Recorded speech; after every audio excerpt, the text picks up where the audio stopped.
Hola, hola, ¿cómo están? Yo soy Amaury Pérez Banquet y esto se llama Torcasa Meridional. Este es un espacio creado para intercambiar opiniones desde diferentes ángulos y desde diferentes latitudes. Editorial Torcasa, más cerca de sus lectores.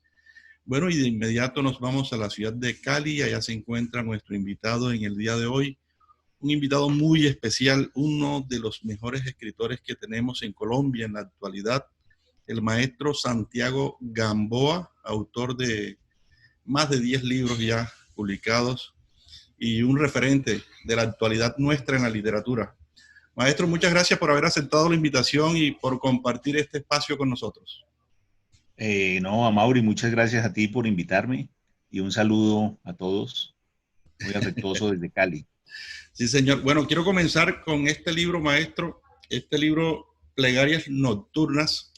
Hay un dato curioso que quiero que usted sepa. Yo estuve en la presentación de este libro en la Feria del Libro de Bogotá, que usted estuvo acompañado del maestro Sergio Cabrera y creo que de una escritora española, si no estoy mal. Sí, sí, sí, Rocío, sí, sí, sí, ya me acuerdo. Y bueno, el caso es que ese día, ya yo llevaba varios días estar en la feria y ya había comprado muchos libros y no tenía plata. Y un amigo mío que se llama Santiago Jiménez Tres Palacios, que también escribe de acá de Cincelejos, dijo, vamos a comprar el libro entre los dos. Hicimos la vaca y compramos el libro y al momento de firmarlo, bueno, decidimos que como él se llama Santiago, entonces de Santiago para Santiago. Y aquí está, libro para Santiago Jiménez Tres Palacios. Él se lo leyó primero y luego me lo leí yo. Ese día, maestro, yo recuerdo que usted dijo algo así como que había pedido un consejo a alguien para alguien, valga la redundancia, que quiera ser escritor, y esa persona le dijo, lea mucho y lárguese de la casa. O sea, leer y caminar el mundo. Y tengo entendido que usted salió de su casa en Bogotá desde los 19 años. ¿Qué tanto le ha Ujú. servido a usted esa experiencia de recorrer el mundo y leer mucho? Bueno, mira, yo creo que para mí ha sido fundamental eh, porque es una de las, digamos, de las columnas vertebrales de mi trabajo literario. Claro que uno nunca puede saber cómo hubiera sido la vida de otra manera. Yo no puedo saber si me hubiera quedado a vivir en Bogotá, eh, pues a lo mejor mi vida, no sé si habría sido escritor, si habría sido profesor, si de repente habría tomado otros caminos. Yo, pues obviamente, como todo el mundo, uno solo conoce la vida que vivió, del modo en que la vivió. Eh, y, eh, y en ese modo, para mí los viajes fueron fundamentales porque no es que yo viajé y después eso fue importante, es que yo sabía que desde el primer momento, cuando yo tenía 19 años, yo estudiaba ya literatura en la Javeriana, estábamos, mi compañero y ya como un hermano desde esos años era Mario Mendoza. Sí. Desde esos años yo tenía la sensación de que necesitaba irme de Bogotá, irme de Colombia, quería como comenzar una vida nueva y como casi que fundar un nuevo personaje, o sea, como volver a nacer. Y para mí ese viaje de, digamos, tan joven y un poco, pues, que marcaría mi vida durante los siguientes 30 años, tenía como ese deseo, el deseo de inventarme un personaje nuevo que no fuera ese joven tímido de Bogotá.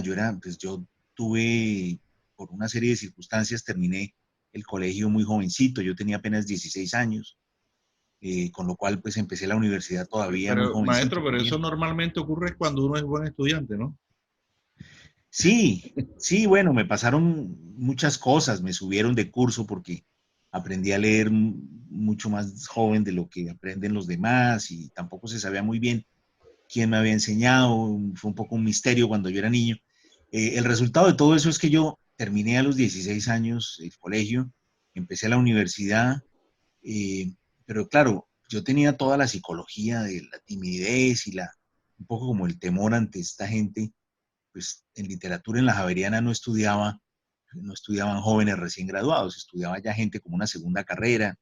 Entonces yo tenía compañeros que habían leído muchísimo, que ya personas de 30, de 35 años, que ya me llevaban a mí, pero kilómetros y kilómetros de lecturas. Entonces a mí me daba como mucha timidez.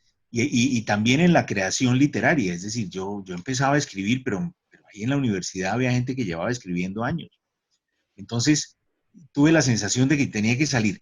Y bueno, afortunadamente por una cuestión familiar, mis padres no, pues mis padres son profesores de la Universidad Pública de la Nacional de Bogotá, no somos gente rica, nunca lo hemos sido, pero bueno, se dio una circunstancia que permitió que yo fuera a España. Entonces en España empezó para mí una nueva vida en donde ya eh, pude como empezar a organizarme en la cabeza y la nostalgia, la distancia que yo sentía de Colombia fue la que me empezó ahora a dictar la escritura. Y a partir de ahí escribí durante mucho tiempo en España sin publicar, porque lo primero que yo escribí fue una novela. Después me fui a vivir a París, todavía más arriesgado, con esta idea de que quería pues ir al sitio de Cortázar y al sitio del Boom. Y allá llegué, pero claro, pues sin un peso, tuve que trabajar en las cosas más increíbles para sobrevivir, eso fue duro. Al final me estabilicé y bueno, y finalmente fue cuando viví en París, que publiqué mi primera novela, ya casi al filo de los 30 años, ¿no? Páginas de vuelta, se llama la novela. Sí, Páginas de vuelta, una primera novela. Maestro, volviendo al tema de Plegarias Nocturnas, bueno, es una novela que está narrada, son tres personajes, dos hermanos y un cónsul. Y usted habla de que esta novela transcurre durante los 8 años del gobierno de Uribe, y habla ahí de que los dos protagonistas, los dos hermanos, ellos fueron testigos de esa Bogotá traumática, de la Bogotá congestionada, y habla usted de una violencia silenciosa, que es algo así como un oxímoron, pero ¿qué es lo que quiere decir cuando habla de la violencia silenciosa?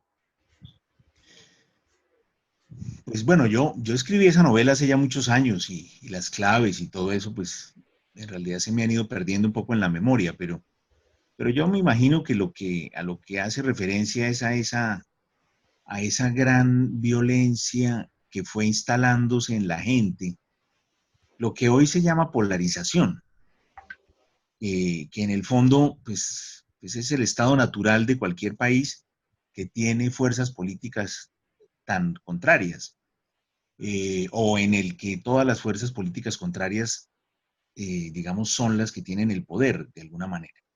Eh, Hoy a mí ese tipo de situación de la polarización, etcétera, no es algo que me preocupe.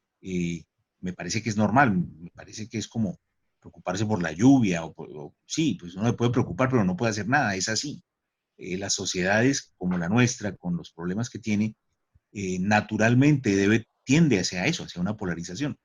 Pero en los años de la época de Uribe, de 2002 al 10, el discurso nacionalista de Uribe, que era un discurso bastante patriotero, se fue instalando como en la mente de la gente. Entonces, el colombiano pasó de una especie como de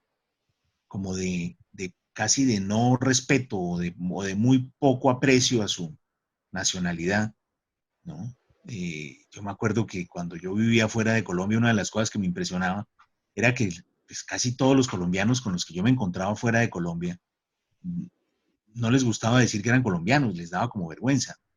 Les parecía que los iban a reconocer a todos con el narcotráfico, que iban a decir que eran paracos o que eran guerrilleros. Bueno, es decir, la gente no tenía.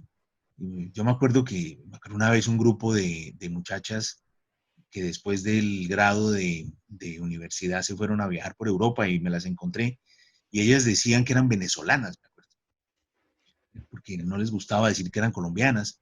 Es decir, y yo me acuerdo también que en mi época, en mis épocas de juventud, en los años 80, eh, el, la idea general era que lo colombiano no tenía valor. Siempre se decía, por ejemplo, cuando alguien había hecho estudios fuera de Colombia, eso tiene un valor enorme y ni siquiera se decía dónde. No, sencillamente con decir estudió por fuera, eso ya quería decir que es mejor, que tenía una educación mejor. La denominación fuera de Colombia era necesariamente positiva. Era un país muy acomplejado y yo creo que en muchas cosas lo sigue siendo. Entonces se pasó de ese gran complejo a una especie como de hipervaloración y amor por lo propio, ese patrioterismo de las banderitas y las calcomanías que le metió Uribe a la gente. Entonces, la gente se volvió como un poco violenta. Ese discurso se instaló como en la mente de la gente. Entonces, pasamos de una especie como de casi de desaprobación o de una mirada muy crítica de lo propio. Bueno, no, yo lo que te decía es que yo me acuerdo que yo en esos años yo vivía en esos años en Francia, después en Italia, y yo venía a Colombia y hablaba con mis amigos, y yo hablaba inclusive en entrevistas que me hacían con toda libertad, y a veces mis amigos me decían, no, no, pero hombre, no hable de eso, aquí no se puede hablar de eso, aquí no se pueden decir esas cosas, porque era como un lenguaje como si ese patrioterismo hubiera dejado por fuera una cantidad de posibles comentarios y críticas. Entonces, eso era lo que yo seguramente en esa novela denominaba una violencia silenciosa. Me acuerdo una vez en una cena en la que a mí se me ocurrió comentar, eso sería por ahí el año 2006, una cosa así, se me ocurrió comentar que una cosa positiva sobre la Venezuela de esos años y prácticamente todos los de la mesa me cayeron encima. Y un amigo, y Mario Mendoza, que estaba ahí, me dijo, hombre, ¿cómo se le ocurre? Esas cosas no se pueden decir aquí en Colombia, ¿no? Entonces, era un poco como Sí, esa sensación de que a la gente, la euforia nacionalista que Uribe les vendió, venía unida como con una grandísima dosis de violencia. sí, señor. Bueno, estamos conversando con el maestro Santiago Gamboa, uno de los escritores de pronto más representativos de la actualidad de la literatura colombiana. Bueno, maestro, en su último libro, bueno, el más reciente que se publicó en el 2019, será larga la noche, que es como una premonición, lo que usted dice ahí. En la presentación de ese libro, Mario Mendoza eh, hace una introducción sobre el padre y el niño que llegan a una plaza de mercado. De ese padre que le dice al niño, quédate aquí, no te muevas de aquí, te dejo esta manzana y este sándwich por si te da hambre, pero nada, pero por nada en el mundo te vayas a mover de aquí. El padre se va y nunca regresa. Entonces Mario Mendoza dice, es la historia del abandono, del huérfano, es la historia del padre que todos estamos esperando en América Latina. Entonces la pregunta es, ¿el libro es un retrato de Colombia, exactamente de Colombia, o es la realidad de América Latina, así como lo expresa Mario en la presentación del libro? Bueno, yo creo que tiene ambas posibilidades, porque claramente Colombia es un país de huérfanos. Colombia es un país pues, que después de 50 y pico años de guerra, pues evidentemente, no de forma metafórica, muchísimos colombianos son huérfanos. Y de hecho, fíjese que uno de los libros más importantes que se ha publicado en este país en las últimas décadas es precisamente la historia del asesinato de un padre, que es El olvido que seremos, de Héctor Abad, que para mí representa toda esa gigantesca tragedia que ha vivido. Ese libro es una especie de síntesis de lo que es Colombia y de lo que ha sido la historia de Colombia en los últimos 50 o 60 años, probablemente incluso más, porque de la guerra interna, de la guerra civil, también había otras guerras y otras violencias. Y casi que podríamos llegar a decir que esa ha sido, la condición de la orfandad ha sido la condición esencial de la historia del país, casi que desde su fundación. Entonces, eso con respecto a la guerra y a la situación directa. Pero luego también hay una orfandad de otro orden y es la orfandad a la que estamos obligados un poco por la propia condición nacional. Es decir, Colombia no es un país que se haya preocupado por construir un Estado protector, un Estado de, digamos, que le ayude a los ciudadanos en las cosas importantes. Yo siempre como yo viví tanto tiempo por fuera, pues yo vi lo que hace un Estado como por ejemplo Francia con sus franceses, Alemania con sus alemanes, Italia, Inglaterra, es decir, cualquiera de esos nacionales tiene un problema en cualquier parte del mundo. Un francés se mete en un lío en Argentina y allá va Francia a sacarlo de ese lío y lo devuelve a Francia y lo protege. Y ese es el mismo país que lo educó, que le educa a los hijos, que le da un seguro de desempleo si se queda sin trabajo, que le da pues infraestructura, que a las madres solteras o a las madres solas les ayuda con el pago del 80% de los alquileres y les da sueldos, que ayuda a las personas que tienen problemas de cualquier tipo, que acepta a las minorías, que tiene hospitales públicos para todo el mundo. Es decir, sociedades que llevan para mí un trecho mucho más largo que el nuestro en la civilización. Entonces, esas sociedades lo que están es en un punto distinto, más bien el padre, que sería como esa figura protectora, pero al mismo tiempo que pone límites, más bien ellos están como en la época casi de matar al padre. Entonces hay una cantidad de europeos que quieren irse, que quieren quitarse de encima de esa condición. Esa protección la ven más bien como una especie como si les estuvieran cortando las alas. Pero aquí en Colombia no, aquí en Colombia nosotros vivimos un doble desamparo.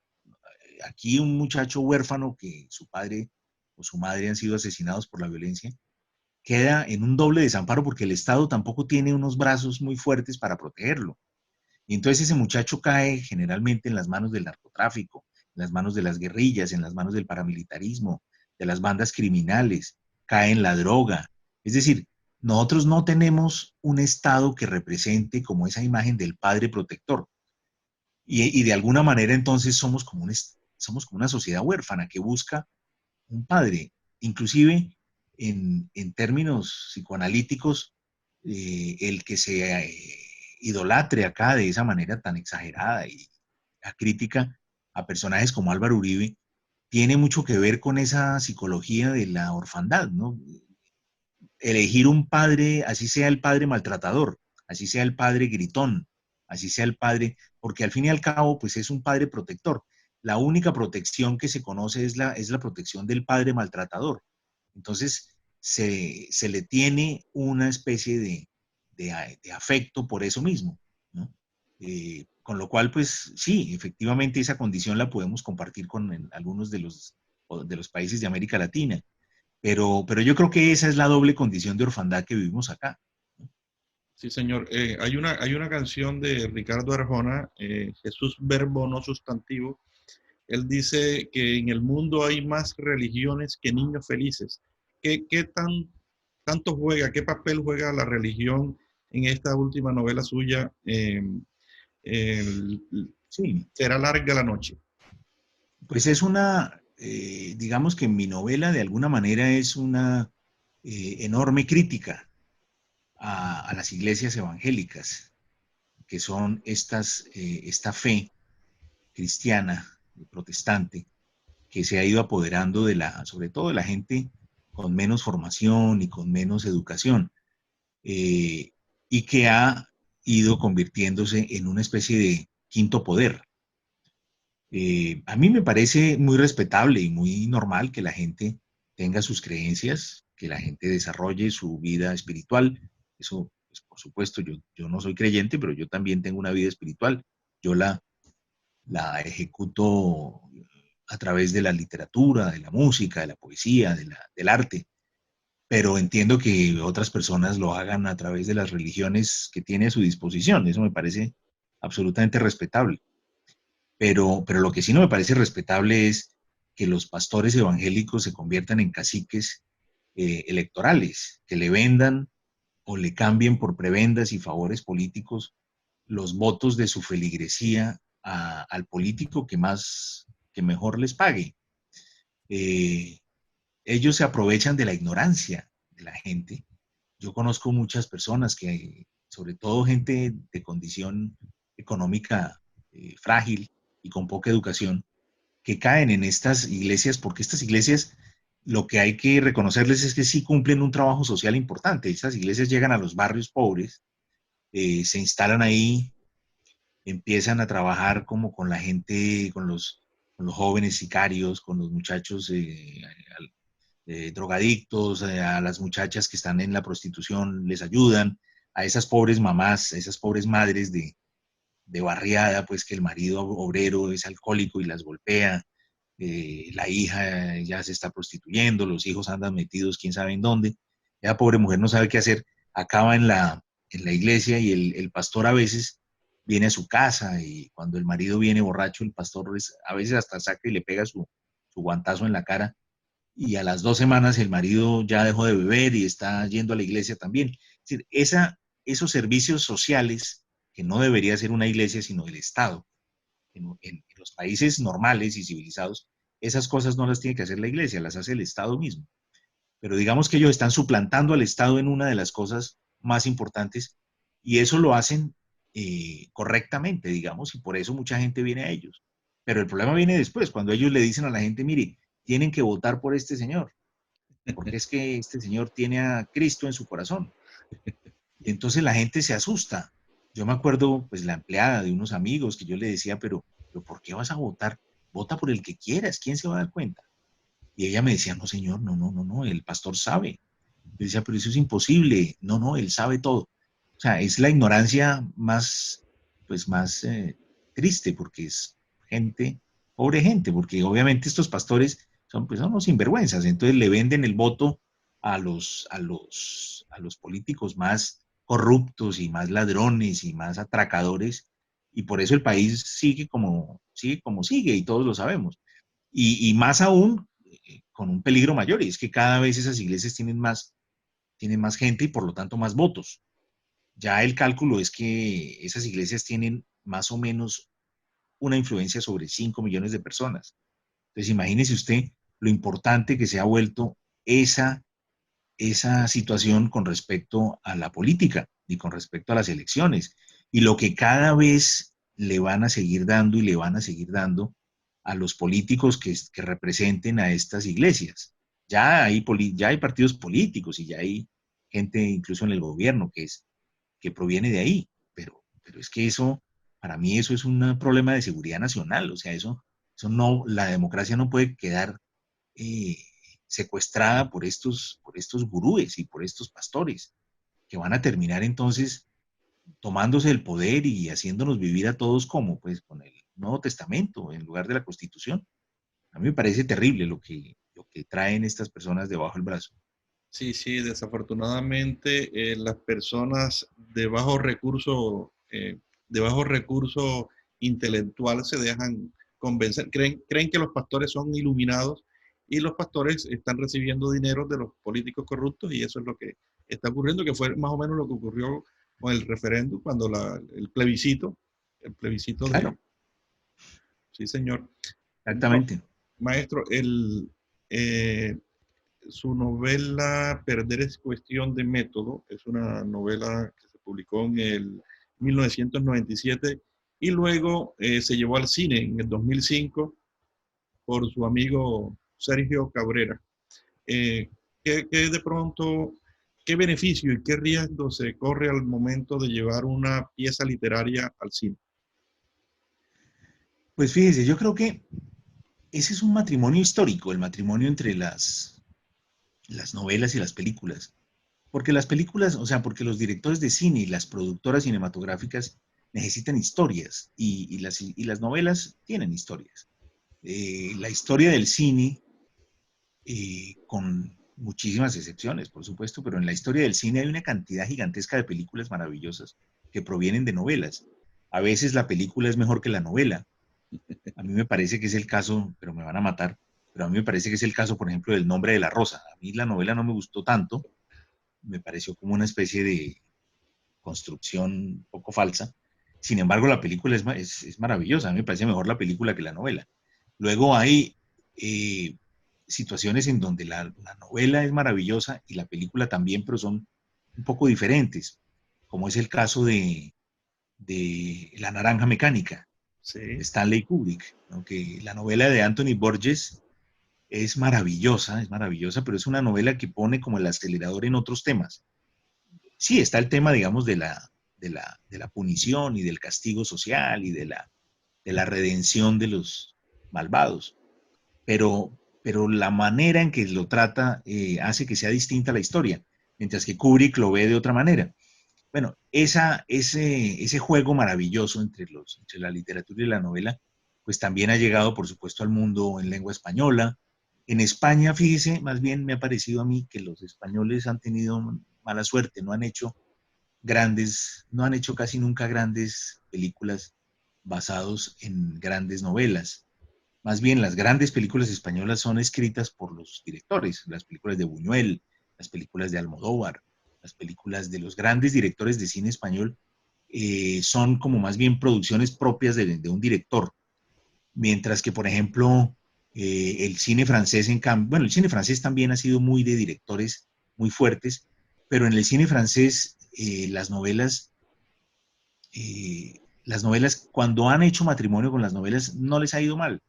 Lo que pasa es que también hay que decir que en la cultura francesa, las novelas son muy difíciles de filmar porque Francia es un país de muchas ideas, de muchas opiniones. Entonces, las novelas son como grandes alegatos siempre contra algo. Sí, Entonces, eso es muy difícil de filmar. El mundo anglosajón, en cambio, pues ese sí ha sido una maravilla. Bueno, ni hablar de todas las películas basadas en las novelas de Hemingway, novelas de Dashiell Hammett, en donde inclusive los escritores han sido guionistas. Es decir, en el mundo anglosajón ese matrimonio ha sido feliz, claro. siempre les ha salido bien. Ahora, aquí en Colombia yo creo que hemos tenido buena suerte porque ha habido muy buenas películas. A mí me gusta mucho la película de Sergio Cabrera. Claro, pues mi opinión es una opinión, digamos, interesada. Sí, Pero sí, también me gusta mucho Satanás de Andy Weiss. sí, Eh, sí, sí. Tengo mucha curiosidad de ver, bueno, es prueba, pero es una producción colombiana. Tengo muchas ganas de ver El olvido que seremos y ya vi los cortos y me parece que Pero pues, el olvido que seremos, ¿es película o serie? es película. No, no, no, es una ¿Y película. cómo calificaría el amor en los tiempos del cólera? La No, esa película. sí no, esa sí, pero es que ahí, esa sí no me gustó. No. Pero es que ahí el problema no es ni siquiera la producción, es que yo creo que la obra literaria de García Márquez es casi, yo diría, imposible de llevar al Es muy cine. complicada para... Llevarla al cine tiene que ser un director, mejor dicho, no sé, yo no soy cineasta tampoco, pero es decir, llevar al cine una novela de García Márquez con ese respeto reverencial que le tienen los guionistas. Entonces, ¿qué pasa? Que dejan los diálogos y los diálogos de García Márquez son diálogos que no funcionan en el cine, son diálogos completamente literarios. Fíjense que ni siquiera los guiones escritos por García Márquez han funcionado como grandes películas. Yo creo que el mundo de García Márquez es un mundo escrito, es un mundo de la literatura. Y eso yo creo que es algo que a él, de alguna manera, pues lo entristeció. Tal vez fue la única iniciativa suya que no tuvo éxito, porque él fue muy exitoso como periodista y ni se diga pues como escritor, pero como guionista y en el mundo del cine, un mundo que él adoraba y Claro, no, al que él no, le no, invirtió tanto. Creo que la gran satisfacción de García Márquez con el cine no es tanto que sus obras hayan sido buenas películas, que no lo fueron, sino el hecho de que su hijo, Rodrigo, se haya convertido en un grandísimo cineasta. Y ahí sí tenemos a claro. un gran director de cine y a un gran contador de historias maravillosas. Porque Rodrigo García ha hecho pocas películas, no ha tenido, digamos, no ha tenido ese bombo gigantesco que han tenido autores mexicanos como Iñárritu bueno, Del Toro, etcétera, pero es un Y qué grandísimo, cree usted, grandísimo director de maestro cine. Santiago Gamboa? ¿Qué cree que pueda pasar con la serie que están haciendo basada en Cien años de soledad? Que al parecer Rodrigo es el director, ¿no? Pues no sé, bueno, si Rodrigo es el director pues es una, digamos, una seguridad, pero a mí me parece que eso es muy fácilmente puede ser un esperpento, Sí, porque volvemos a lo mismo, es que la obra de García Márquez es una obra para ver con la imaginación a través de la lectura.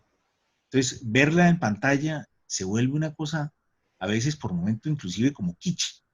Yo me acuerdo en El amor en los tiempos del cólera, que cada vez que un personaje miraba hacia el río, había una garza que salía volando. A mí esa vaina me parecía de un kitsch. sí, Entonces, sí, claro, no, que es que en el lenguaje de García Márquez siempre está así, pero es que es en el lenguaje. claro, claro. Lo que en literatura funciona maravillosamente, ¿cómo traspasas eso a un idioma que es completamente diferente, que es el lenguaje del cine? Muy difícil. No, a mí me da pánico, pues pánico no, porque yo creo que eso no le hace daño al libro. Una mala película no perjudica un libro, al revés, lo refuerza. En el fondo, los libros salen siempre ganando. Un libro gana con cara y gana con sello. Porque si la película es muy buena, entonces la gente dice, ah, claro, pero es que como basada en semejante libro. Claro Y si que la sí. película es mala, entonces todo el mundo dice, ah, no, el libro es mejor. Bueno, maestro, ya para terminar, su opinión sobre la actualidad de la literatura en Colombia. Sabemos que hay varios escritores exitosos, el caso suyo, el de Mario Mendoza, el de Faciolince, el de Juan Gabriel Vázquez, en fin, el mismo Vallejo, que al parecer están dentro de los nombres para el Nobel. ¿Cuál es su opinión? ¿Qué ha pasado con esta generación? ¿Qué es lo bueno?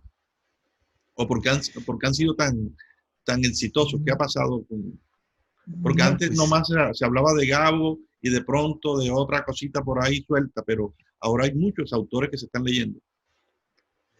bueno, yo lo que creo es que los lectores colombianos empezaron a leer autores colombianos. Porque antes los lectores de Colombia solo leían a García Márquez, un poquito a Mutis, un poquitiquitico a Laura Restrepo y a Vallejo, allá a principios de los años 90. Pero las generaciones después de García Márquez y de Mutis les tocó vivir como con la indiferencia de los lectores colombianos.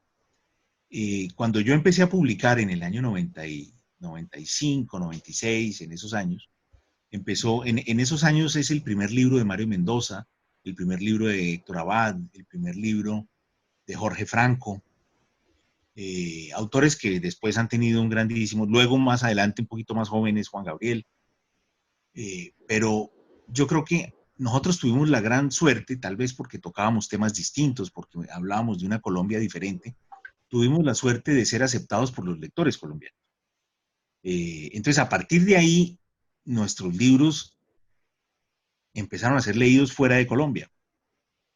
Para esto fue muy importante también el apoyo editorial en ese momento, de la editorial, en principio Editorial Planeta, con un editor que fue el editor de casi todos nosotros, que es el señor Gabriel Iriarte, que es el que, digamos, el que internacionalizó de alguna manera a toda una generación de autores colombianos. Entonces, Todavía sigue él al frente de Random House, no, él sigue, él en este momento es el editor de todos esos autores que usted ha mencionado, Héctor Abad, Juan Gabriel, sí, mío, sí.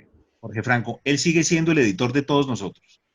Pero claro, hace 20 años, gracias a eso, el resto de América Latina empezó a leer nuestros libros y ya después, pues ahí sí ya las manos de los brazos de Gabriel ya no llegaban, pero ya después, pues afortunadamente nuestros libros empezaron a traducir a otros idiomas y William Ospina también, Piedra Bonet, Laura Restrepo, y entonces pues hay una gran cantidad de autores colombianos que en este momento son leídos en muchos idiomas permanentemente.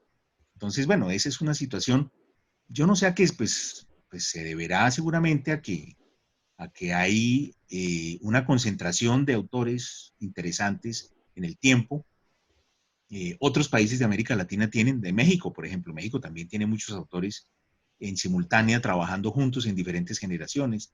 Eh, Otros países tienen un poco menos, pero bueno, coincidió con que durante estos años un grupo de escritores logramos tener, pues, afortunadamente, pues, el aprecio de los lectores en Colombia, después de América Latina y después de Europa. Excelente, excelente. Maestro, muchas gracias por haber aceptado esta invitación, por compartir Con muchísimo gusto. todas sus experiencias Muchas con gracias. nosotros. Muchas gracias. Que le vaya muy bien. Hasta luego. Señor, el maestro Santiago Gamboa, yo soy Amaury Pérez Banquet y esto se llama Torcasa Meridional. Nos vemos en una próxima oportunidad. Chao, chao.